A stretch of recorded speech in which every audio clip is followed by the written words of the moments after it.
Questa è la storia di un bambino ribelle. Il suo nome era Ernst Lossa. Nato in una famiglia Jenisch, quindi una famiglia di zingari, meritevoli della morte perché non appartenenti alla razza ariana.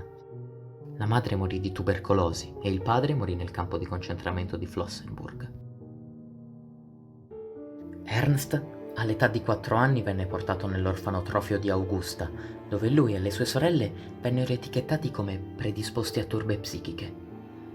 A 10 anni venne trasferito in riformatorio a causa della sua indole vivace e del suo senso di adattamento che lo spinsero a rubacchiare e mentire alle suore.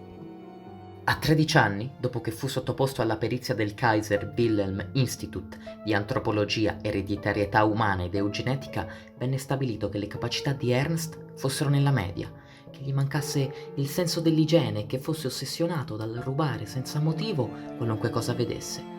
Ma in realtà era un bambino introverso e allo stesso tempo giocherellone. Infatti, ogni volta che non veniva sorvegliato, smetteva di lavorare per combinare qualche piccolo guaio e ogni volta prometteva di migliorare, ma spesso e volentieri non manteneva la promessa.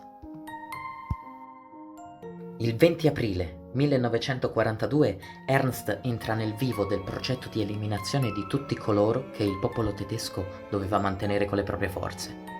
Considerato parte della zavorra nazionale, venne trasferito nel reparto pediatrico del Kaufbeuren Institut, in cui si praticava l'eutanasia secondo il progetto Action T4, il cui direttore era Valentin Faltlauser, soddisfatto di come questo progetto avesse diminuito notevolmente le spese dello Stato.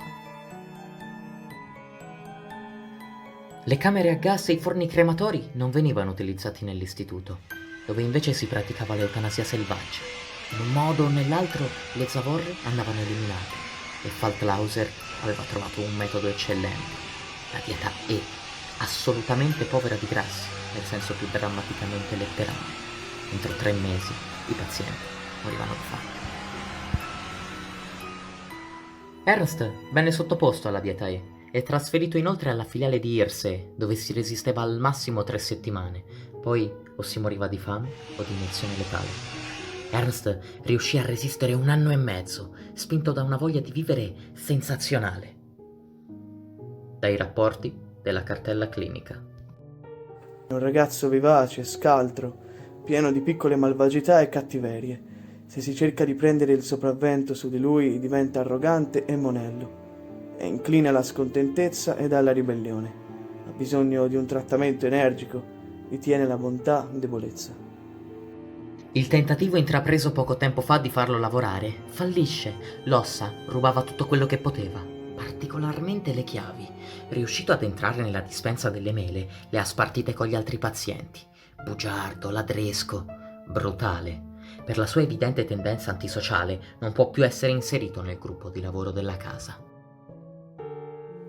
Facilmente irritabile, collabora con gli infermieri svolgendo piccole commissioni, ma non in modo costante. A volte è vivace, altre irritato e scontroso, ha un'essenza irrequieta, ruba tutto quello che vede, spia le piccole debolezze che lo circondano, difficile da trattare. Ernst non moriva, era un grosso fastidio, un'umiliazione per il grande e infallibile Action T4. Ernst lo sapeva, aveva visto come venivano effettuate le uccisioni mirate dai dottori. Era consapevole del suo destino. 9 agosto 1944. Ernst viene ucciso da un'infermiera di nome Pauline Kneisler con 2 iniezioni di morfina scopolamina. Il pomeriggio precedente alla morte aveva dato una sua foto con scritto "in memoria" all'unico infermiere con cui andava d'accordo, dicendogli: Spero di morire quando sei di turno tu, così mi metti bene nella bara.